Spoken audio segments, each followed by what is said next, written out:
అందరికీ నమస్కారం. Welcome to expert online academy.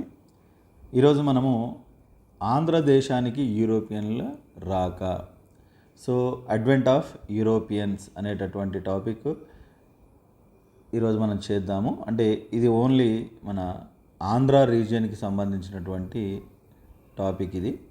So ఇక్కడ మోడ్రన్ ఇండియన్ హిస్టరీ మీరు ఆల్రెడీ సగం అయిపోయింది కాబట్టి అక్కడ ఉన్నటువంటి టాపిక్లే మళ్ళీ ఇక్కడ రిపీట్ అవుతాయి. కాకపోతే ఇది పర్టికులర్గా రీజనల్ ఇష్యూ, అంటే రీజనల్ టాపిక్ కాబట్టి ఇక్కడ గుర్తుంచుకోవాలి మనం. సో ఇందులో ఫస్ట్ మనకి ఈ యూరోపియన్స్ ఎవరైతే ఉన్నారో వీళ్ళు మనకి ఈ ఆంధ్ర ప్రాంతానికి వచ్చినటువంటి సీక్వెన్స్ ఇంపార్టెంట్ అండి. ఫస్ట్ మన ఆంధ్ర ప్రాంతానికి ఎవరు వచ్చారు? డచ్ వాళ్ళు వచ్చారండి, తర్వాత బ్రిటిష్ వాళ్ళు, అదేవిధంగా ఫ్రెంచ్ వాళ్ళు, అదేవిధంగా తర్వాత పోర్చుగీస్ వాళ్ళు. ఈ సీక్వెన్స్ అనేది వెరీ వెరీ ఇంపార్టెంట్. అదే మనకి భారతదేశానికి, అదే ఇండియాకి అయితే ఇండియా ఏరియాలో ఫస్ట్ వచ్చిన వాళ్ళు ఎవరండి? పోర్చుగీస్ వాళ్ళు వచ్చారు. పోర్చుగీస్ వాళ్ళు ఫస్ట్ రావడం జరిగింది. సో ఇది గుర్తుపెట్టుకోవాలి. ఆంధ్రదేశానికి అయితే డచ్ వాళ్ళు ఫస్ట్, అదే భారతదేశంలో మొట్టమొదటిసారిగా వచ్చినటువంటి యూరోపియన్లు అంటే పోర్చుగీస్ వారు. సో ఇక్కడ ఈ ఏపీ ప్రాంతంలో ఏ ప్రాంతానికి ఫస్ట్ వచ్చారు వీళ్ళు? మచిలీపట్నానికి రావడం జరిగింది. అదేవిధంగా చివరిగా వచ్చిన వాళ్ళు ఎవరండి? పోర్చుగీస్ వారు. సో ఇది మనం వెరీ వెరీ ఇంపార్టెంట్ అండి. ఇలాంటివి మనం గుర్తుపెట్టుకోవాలి. సీక్వెన్స్ అడిగే అవకాశం ఉంది. దీనికి ఒక ఏదైనా కోడ్ పెట్టుకుంటారా, ఎట్లా పెట్టుకుంటారో చూసుకోండి. సో ఫస్ట్ మనము డచ్ వాళ్ళు వచ్చారని చెప్తున్నాం కదా. ఇప్పుడు నేను ఏదైతే హైలైట్ చేస్తున్నానో అది మీ షార్ట్ నోట్స్లో ఉండేటట్టు చూసుకోండి దయచేసి.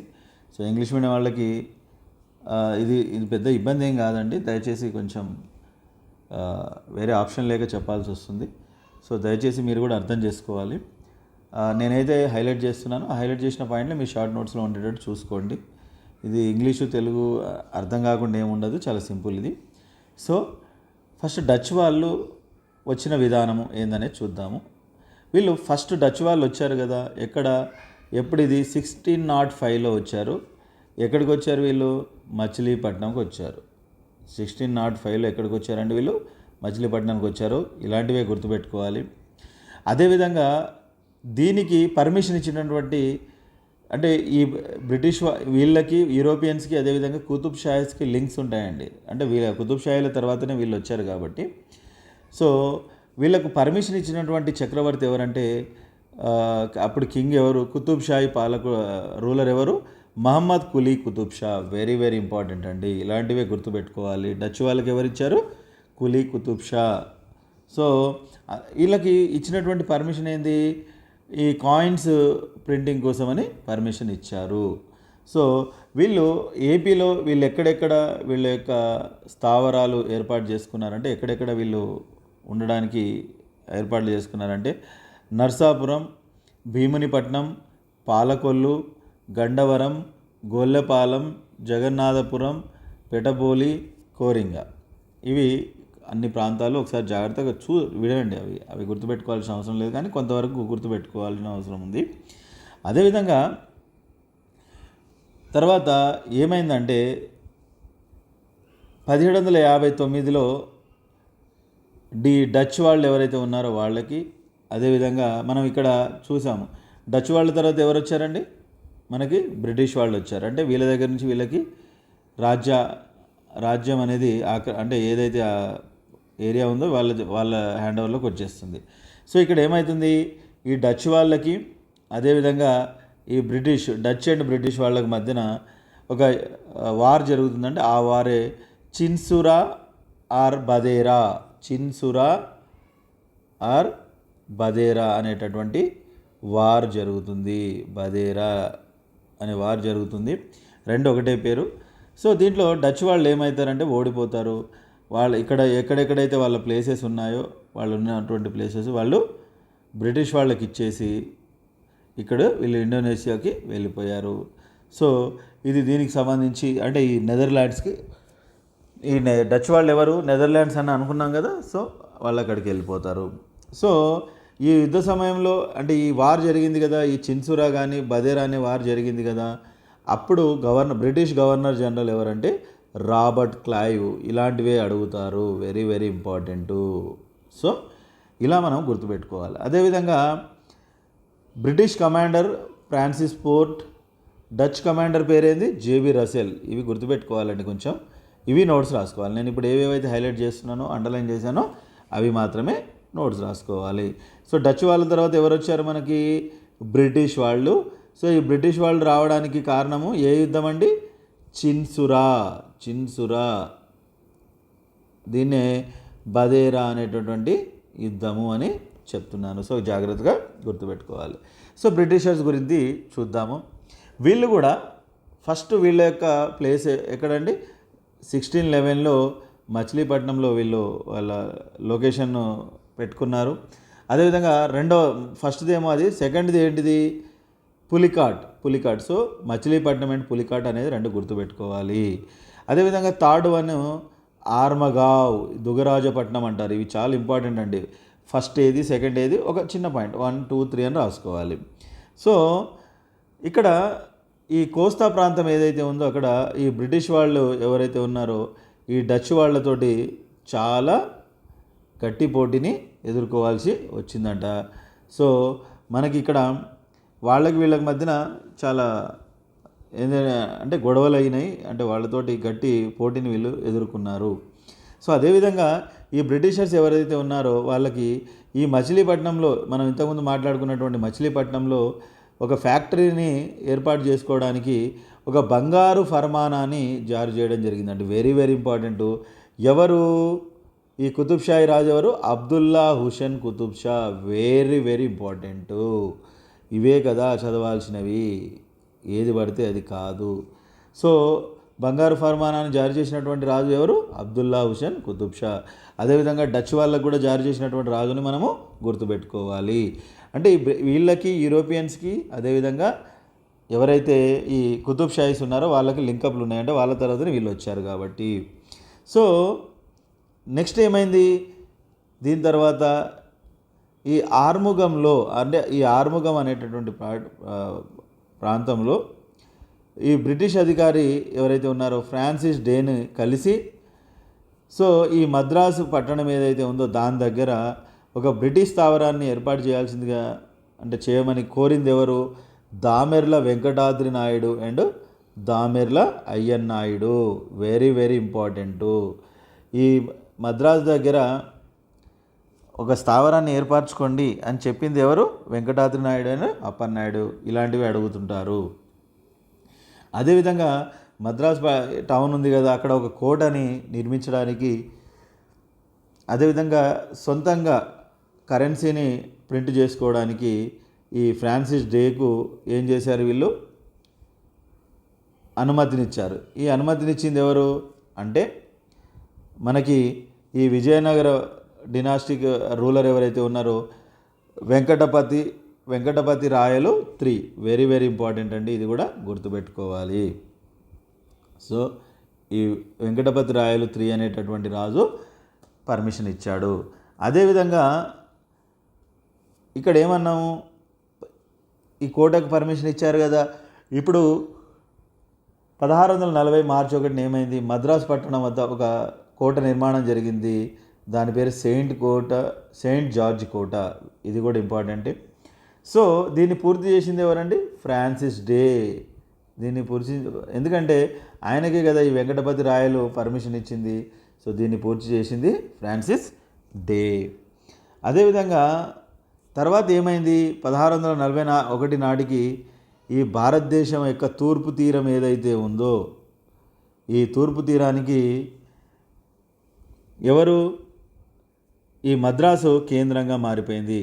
సో ఈ మద్రాసు ఏదైతే ఉందో ఆ మద్రాసు అనేది మనకి సెంటర్ పాయింట్గా అయిపోయింది. కాబట్టి సో తర్వాత ఈ మద్రాసు అదేవిధంగా ఈ చెన్నపట్నం ఏదైతే ఉందో ఈ రెండింటిని కలిపి మద్రాసుగా మార్చారు. సో అదేవిధంగా తర్వాత ఏమైంది? 1682లో ఏం చేశారు బ్రిటిష్ వాళ్ళు? ఒక కర్మాగారాన్ని విశాఖపట్నంలో స్టార్ట్ చేయడం జరిగింది. అంతా స్టార్టింగ్ పార్ట్ అండి, జస్ట్ మీరు చూసుకుంటూ వెళ్ళిపోవడమే. అదేవిధంగా 1687 నాటికి ఫస్ట్ మున్సిపాలిటీ ఇన్ ఇండియా ఏది? మన మద్రాస్ అండి. ఇది చాలా important. First municipality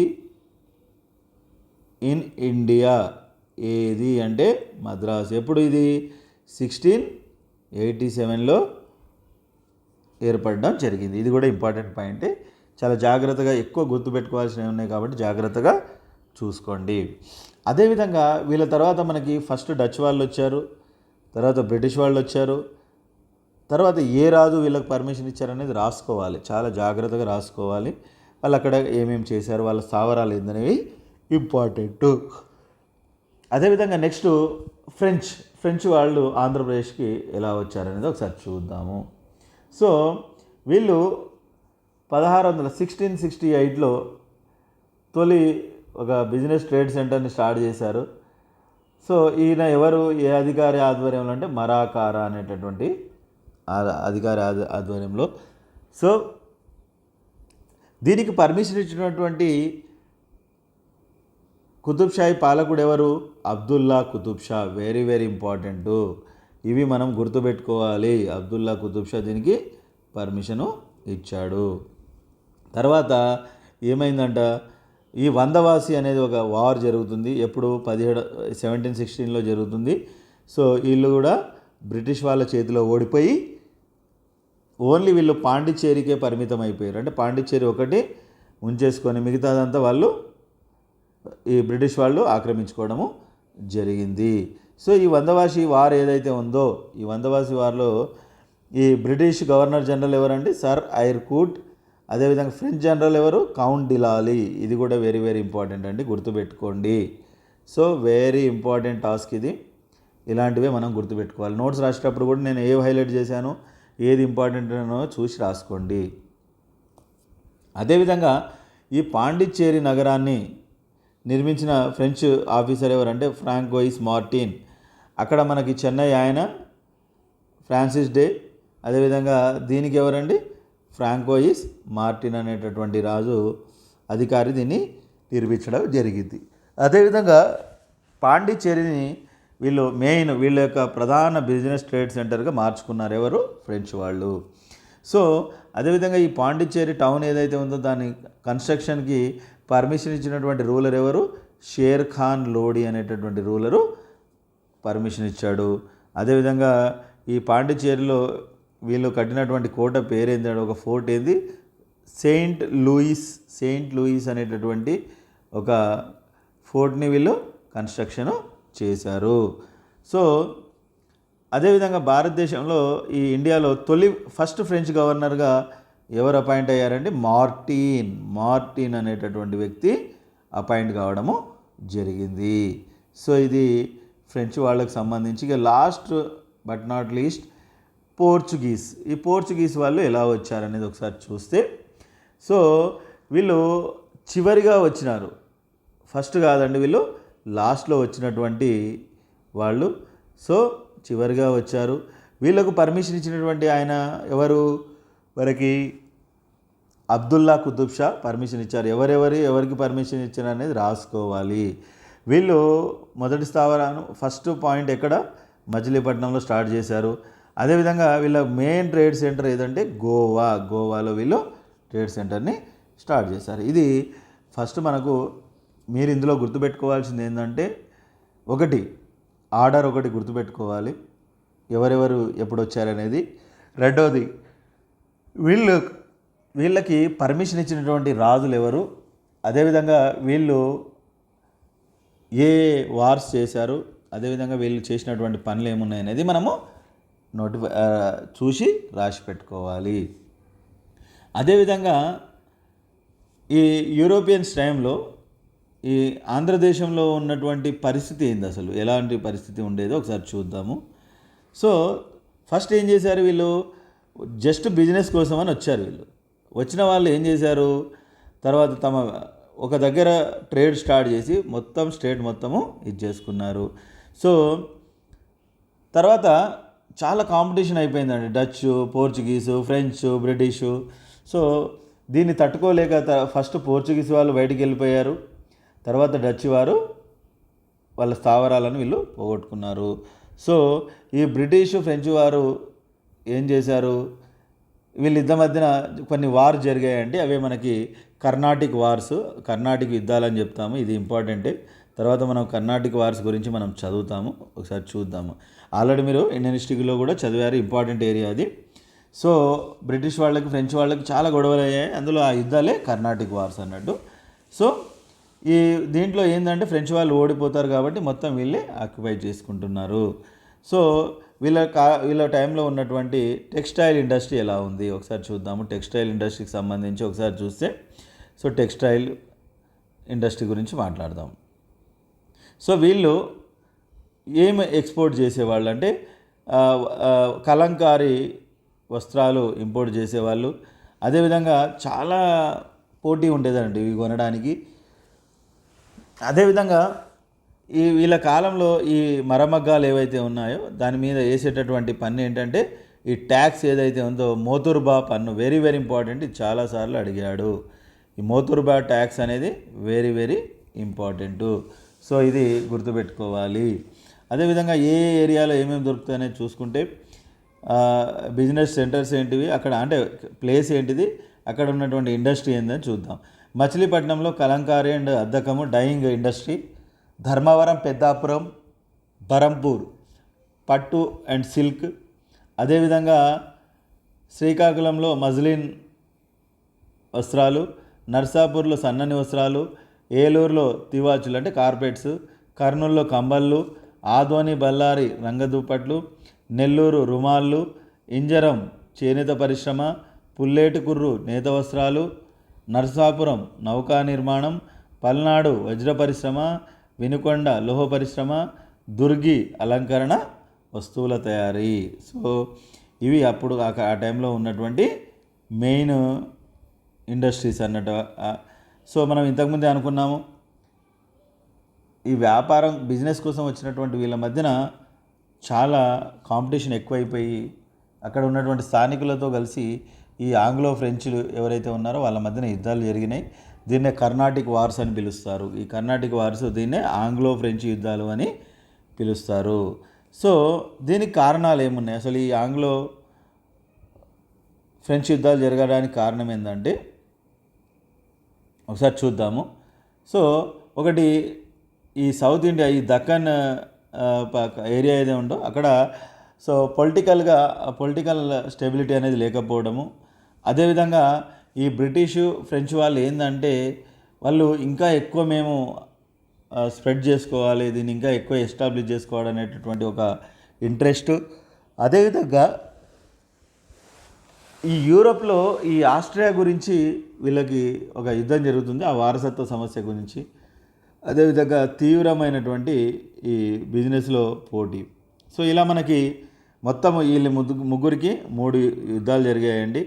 first Carnatic, దీంట్లో జరిగినటువంటి సంధి అంటే రెండింటి మధ్యన అగ్రిమెంటు ఆక్స్లా చాపెల్.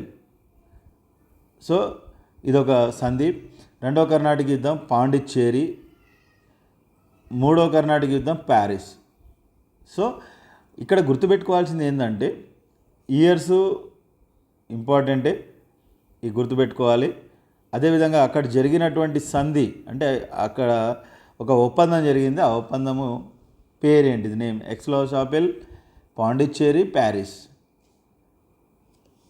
సో ఇది గుర్తుపెట్టుకోవాలి. ఎక్స్పాండ్ పా అని నేను గుర్తుపెట్టుకున్నట్టు కోడ్ ఇది. ఎక్స్పాండ్ పా, ఆక్స్లా చాపెల్, ఆక్స్లా చాపెల్, పాండిచ్చేరి, పా అంటే ప్యారిస్. ఈ 3 అగ్రిమెంట్లు వాళ్ళ మధ్యన జరిగాయి. సో మీరు ఈ కర్ణాటిక్ యుద్ధం గురించి ఆల్రెడీ మీరు ఇండియన్ హిస్టరీలో చదివారు కాబట్టి నేను దీన్ని కొంచెం స్కిప్ చేయదలుచుకున్నా, ఎందుకంటే టైం వేస్ట్ వద్దు. ఒకసారి మీరు ఇది చదువుకోండి. 3 వార్స్ జరిగినాయి ఎవరెవరి మధ్యన, ఫ్రెంచ్ అండ్ బ్రిటిష్ వాళ్ళ మధ్యన. సో ఆ 3 వార్స్, ఎక్స్పాండ్ పా, ఆక్స్లాపెల్ సంధి, అదేవిధంగా పాండిచ్చేరి అండ్ ప్యారిస్. సో ఈ 3 ఇంపార్టెంటు. ఇవి నేను దీనికి ఎక్స్ప్లెయిన్ చేయదలుచుకోలేదండి, జాగ్రత్తగా మీరు ఒకసారి చదువుకోండి. కర్ణాటిక్ వార్స్ మీరు అక్కడ చదివారు కాబట్టి నేను దీన్ని ఇక్కడ ఎక్స్ప్లెయిన్ చేయట్లేదు. సో ప్లీజ్ నోట్ ఇక్కడ జస్ట్ ఇక్కడ మీకు ఒక చిన్న ఫ్లో చార్ట్ లాగా కూడా ఇచ్చాము, ఒకసారి చూసుకోండి, మీకు ఈజీగా అర్థమైపోతుంది. ఎందుకంటే అన్నెసెసరీగా మీ టైం వేస్ట్ చేయదలుచుకోలేదు. ఏదో గంటలు గంటలు వీడియోలు ఉండడం వల్ల లాభం లేదు కదండి. సో ఇది ఒకసారి చూద్దాం, జస్ట్ వెయిట్.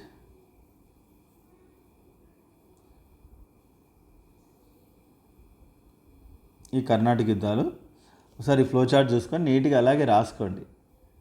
సో చాలా జాగ్రత్తగా రాసుకుంటే అయిపోతుంది ఈ 3 కర్ణాటక యుద్ధాలు.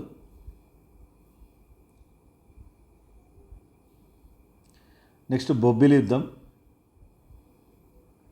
కర్ణాటక యుద్ధాలు మీరు చదువుకోండి.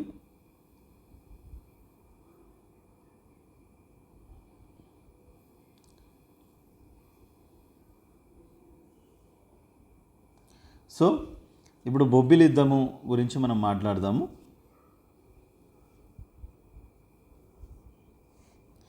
ఇప్పుడు మనకి 1756లో ఏమైందంటే ఈ సలాబత్ జంగ్ అనేటువంటి వ్యక్తిని ఈ ఫ్రెంచ్ గవర్నరు బుస్సీ ఎవరైతే ఉన్నారో ఈయనను అధికారం నుండి తొలగిస్తారు. ఎవరిని? ఈ సలాబత్ జంగ్ని. ఈ బుస్సీ అనేటటువంటి వ్యక్తి, ఈయన ఎవరు? ఫ్రెంచి గవర్నరు.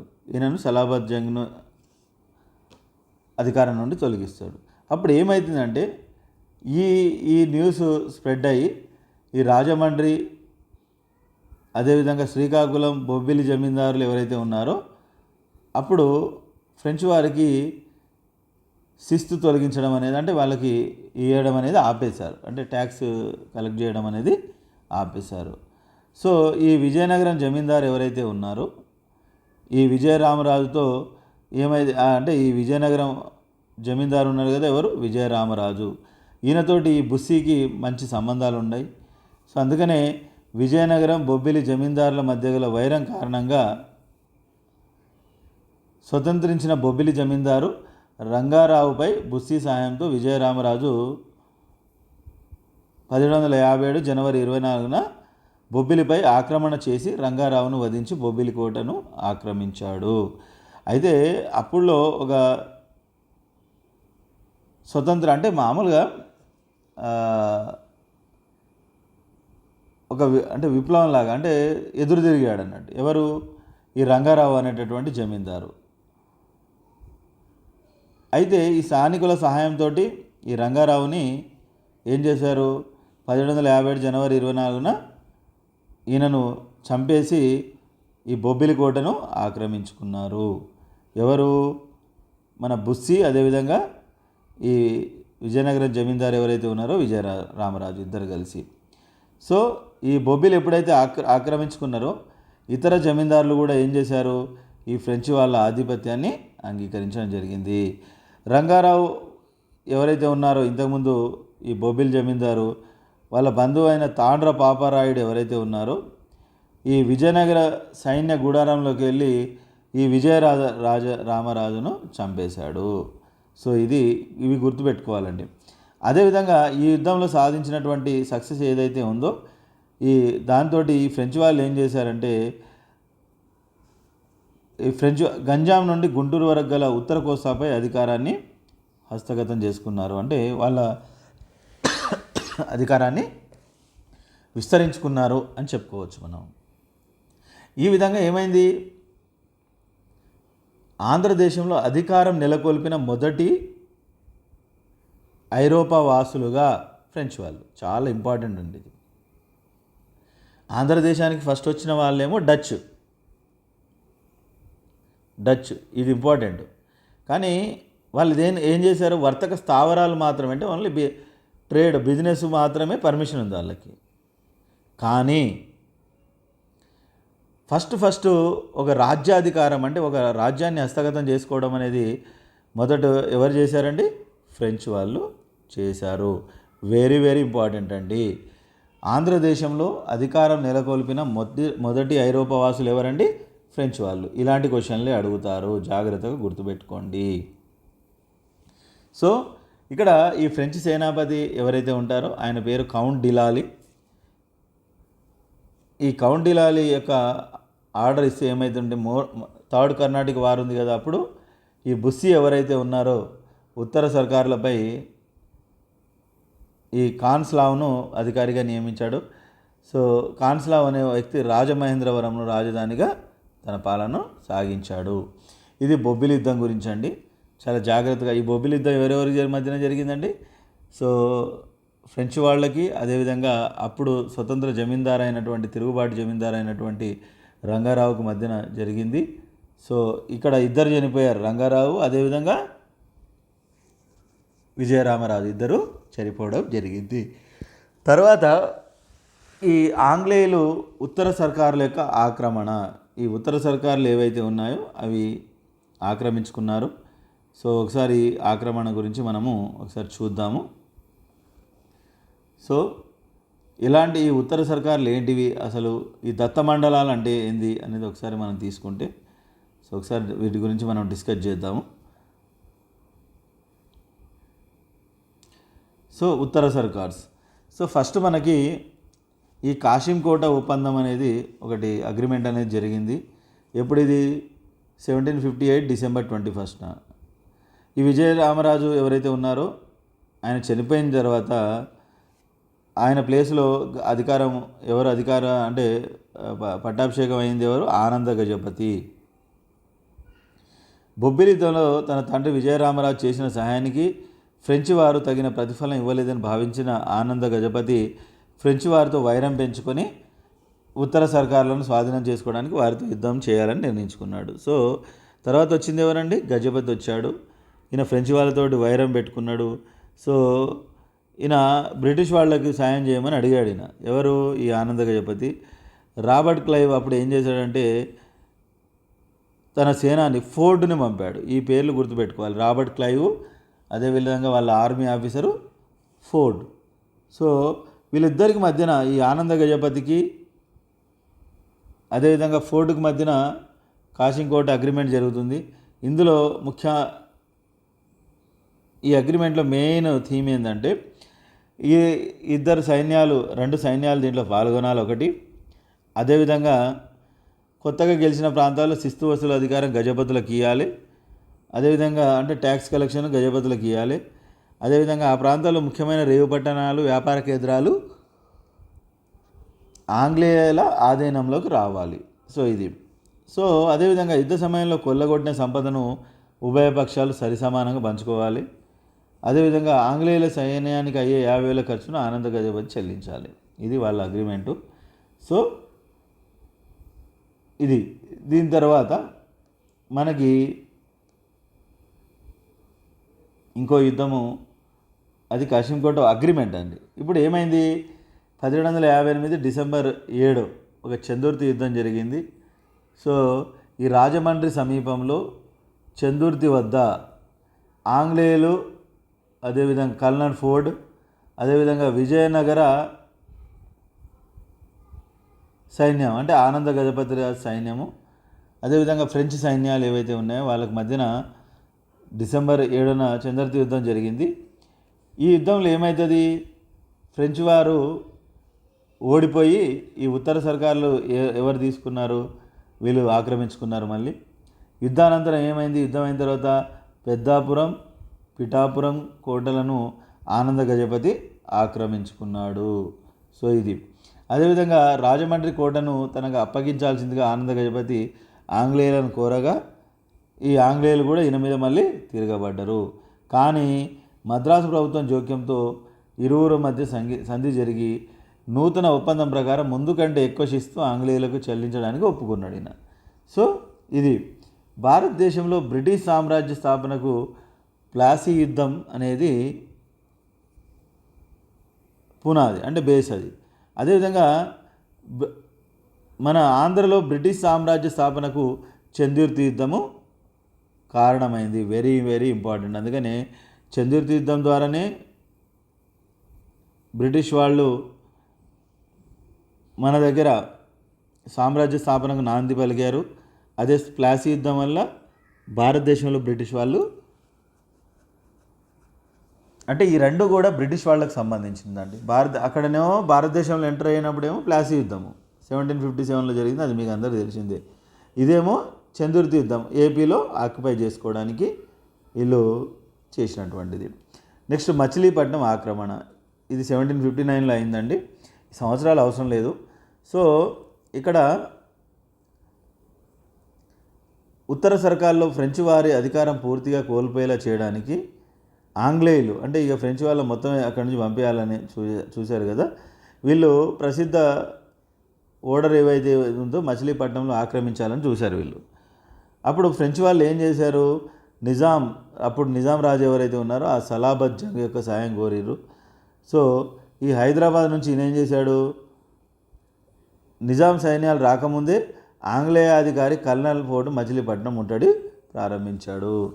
సో దీంతో మచిలీపట్నం కోటను ఆంగ్లేయులు, సో ఇక్కడ ఆయన ఫ్రెంచ్ వాళ్ళు నిజాం హెల్ప్ అడిగినా అంతకుముందే వాళ్ళు బ్రిటిష్ వాళ్ళు ఆక్రమించేసుకున్నారు. నెక్స్ట్ కొండూరు యుద్ధము.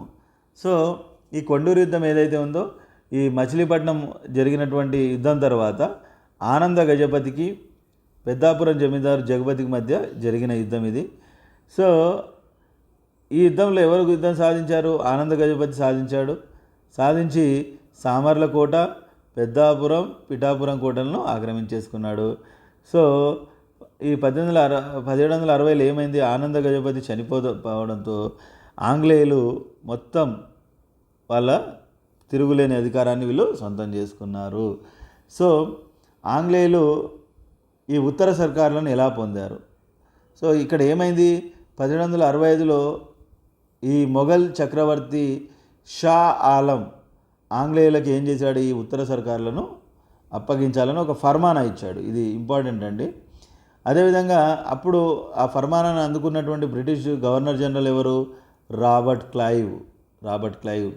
సో ఈ హైదరాబాద్ నవాబ్ నిజాము ఎవరైతే ఉన్నారో నిజాం అలీ ఈ ఫర్మానాను వ్యతిరేకించాడు ఈయన. సో ఈ సమయంలో, ఈ ఫర్మానాను వ్యతిరేకించిన సమయంలో నిజాంకి ఆంగ్లేయులకు మధ్యవర్తిగా ఉన్నటువంటి వ్యక్తి ఎవరంటే కాండ్రేగుల జోగి పంతులు. ఇది కూడా చాలాసార్లు క్వశ్చన్ అడిగాడు. నేను ఏవైతే హైలైట్ చేస్తున్నానో అవి ఇంపార్టెంటు. అదేవిధంగా ఈ బ్రిటిష్ వాళ్ళు ఏం చేశారు, ఈ కాండ్రేగుల జోగి పంతులకు రాజా బహదూర్ అనేటటువంటి బిరుదును ప్రవేశపెట్టారు. దీంతో ఏమైంది, 1768లో ఉత్తర సర్కార్లు, 1788లో గుంటూరు సర్కార్లు ఈ ఆంగ్లేయులు మొత్తం ఆక్యుపై చేసుకున్నారు. దీంతో మొత్తం ఉత్తర సర్కార్లన్నీ ఈ ఆంగ్లేయుల దాంట్లోకి వచ్చేసాయి. అదేవిధంగా దత్త మండలాలను పొందుట, అంటే ఈ ఆంగ్లేయులు దత్త మండలాలను ఎలా వీళ్ళు ఆక్యుపై చేసుకున్నారు. సో దత్త మండలాలు అంటే ఏంటంటే మనకి కడప, కర్నూలు, అనంతపురం, కర్ణాటక రాష్ట్రంలోని బళ్ళారి జిల్లా, వీటిని దత్త మండలాలని పిలుస్తారు. సో ఇక్కడ ఇవి మొదటగా ఎక్కడుండేవి, హైదరాబాద్ రాజ్యంలో, ఈ హైదరాబాద్ స్టేట్ ఏదైతే ఉందో ప్రిన్స్లీ స్టేటు, దాంట్లో భాగంగా ఉండేటటువంటి దత్త మండలాలను ఈ మైసూరు పాలకులు ఎవరైతే ఉన్నారో, మైసూరు రూలర్స్ హైదర్ అలీ, టిప్పు సుల్తాన్లు వీళ్ళ దగ్గర నుంచి ఆక్రమించుకున్నారు. తర్వాత థర్డ్ ఆంగ్లో మైసూర్ వార్ జరిగిన తర్వాత వీళ్లకు ఆంగ్లేయులకు సపోర్ట్ చేసినందుకు మళ్ళీ నిజాం అలీ ఖాన్ బళ్ళారి, కర్నూలు, అనంతపూర్, కడప మొదలైన ప్రాంతాలను మళ్ళీ తిరిగి పొందిండు. అంటే సో ఫస్ట్ మైసూరు టైంలో వాళ్ళు ఆక్రమించుకున్నారు. తర్వాత థర్డ్ ఆంగ్లో మైసూర్ యుద్ధంలో ఈ నిజాంలు వీళ్ళకి సాయం చేయడం వల్ల మళ్ళీ ఆ ప్రాంతాలు వచ్చాయి. అదేవిధంగా నెక్స్ట్ ఏమైంది, ఈ 1800లో ఈ బ్రిటిష్ వారి ఈ సైన్య సహకార పద్ధతి ఉంది కదా, దీంట్లో నిజాం అలీ ఖాన్ అనేట ఆయన ఏం చేశాడంటే ఈ ప్రతి సంవత్సరం దానికి కొంత ఆ సైన్యాన్ని పోషించడానికి కొంత అమౌంట్ ఇవ్వాలి. దానికి బదులుగా ఈయన ఏం చేశాడంటే కడప, కర్నూలు, అనంతపురం, బళ్ళారి ప్రాంతాలను బ్రిటిష్ వాళ్ళకి ఇచ్చేశాడు.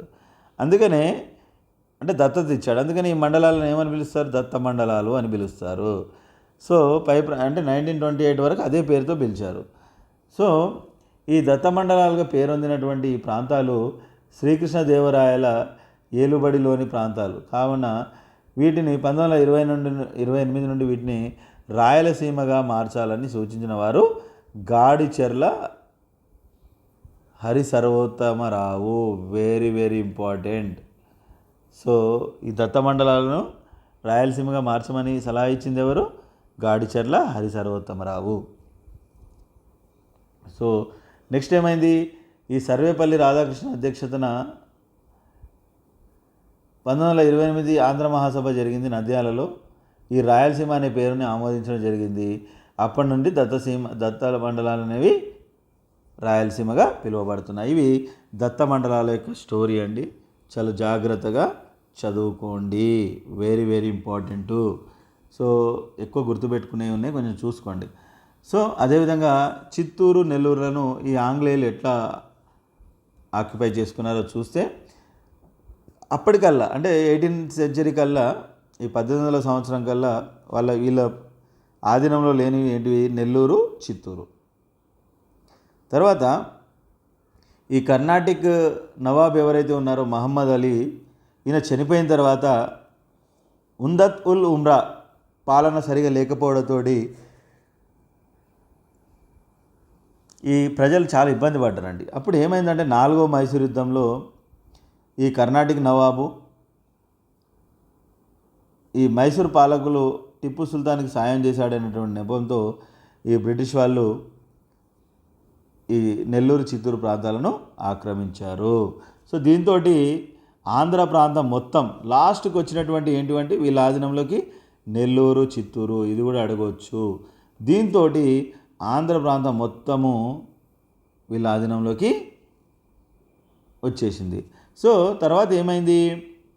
తెలుగు భాష మాట్లాడేటటువంటి ఆంధ్ర ప్రాంతాన్ని తమిళ ఆధిపత్యం గల మద్రాసు ప్రెసిడెన్సీ రాష్ట్రంలో ఈ లార్డ్ వెల్లెస్లీ 1801లో విలీనం చేశాడు. ఇది కూడా ఇంపార్టెంటే, జాగ్రత్తగా చూసుకోండి.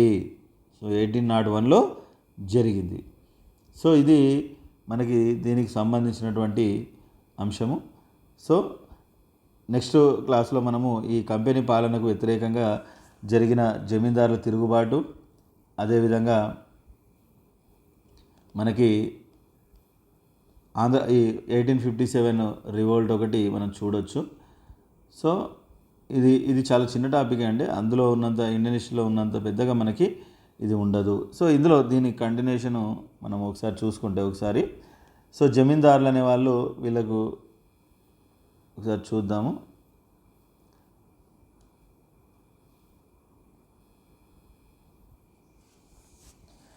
ఈ కంపెనీ పాలన ఏదైతే ఉందో, ఈస్ట్ ఇండియా కంపెనీ పాలనకు వ్యతిరేకంగా జరిగినటువంటి ఈ జమీందార్స్ ఎలాంటి తిరుగుబాట్లు జరిగాయి అని చూద్దాము. సో ఈ బ్రిటిష్ వారు ఏం చేశారు? ఉత్తర సర్కార్లో ఏం చేశాడు? జమీందారీ సిస్టమ్ అనేది తీసుకొచ్చారు వీళ్ళు. సో ఈ భాగంగా ఈ ట్యాక్స్ ఏదైతే ఉందో ఈ వసూలు చేసి ఆంగ్లేయ సర్కారుకు చెల్లించే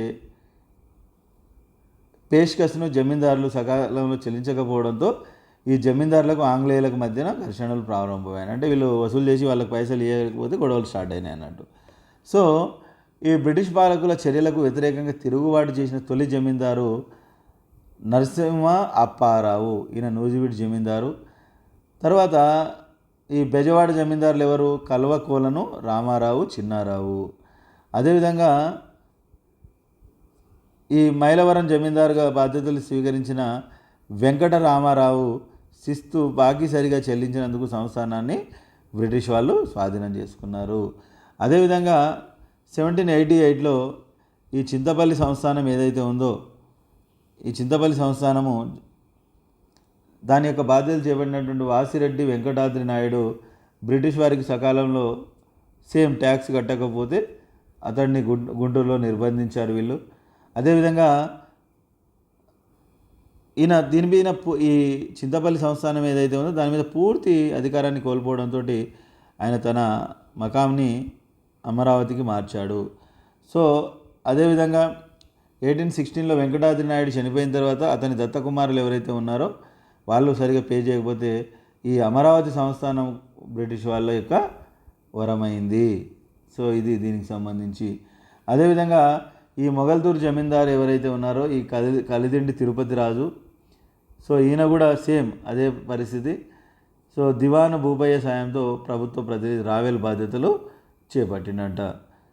సో అదేవిధంగా ఇలా మనకి చూడండి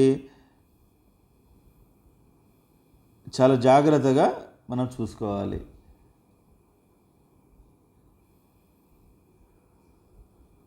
అదేవిధంగా 1791 ఏమైంది, తిరుపతి రాజు బంధువు నల్లపరాజు జగ్గరాజు మొగల్తూరు గ్రామ లీజు ప్రతిపాదనను ప్రభుత్వం తిరస్కరించడంతో తిరుగుబాటు చేశాడు.